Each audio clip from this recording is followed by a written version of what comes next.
একদিন চায়ের বন্ধু রাহুল, সোহেল, রনি আর আরিফ শহরের ব্যস্ততা থেকে দূরে একটু মজা করতে বনের ভিতরে পিকনিক করতে যায়। বনটা খুবই শান্ত, কিন্তু অদ্ভুত নীরব। রাহুল হেসে বলল, এই জায়গাটা ভৌতিক মনে হচ্ছে না? সবাই হাসতে লাগলো। হঠাৎ দূর থেকে অদ্ভুত একটা শব্দ শোনা গেল। শব্দটা খুবই ভয়ঙ্কর। সোহেল বলল, ওখানে কে? কিন্তু কোনো উত্তর নেই। বাতাস হঠাৎ ঠান্ডা হয়ে যায়।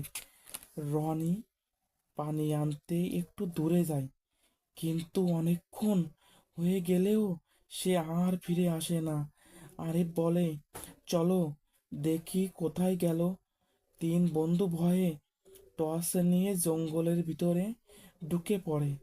হঠাৎ তারা দেখে একটা অদ্ভুত মানুষ দাঁড়িয়ে আছে।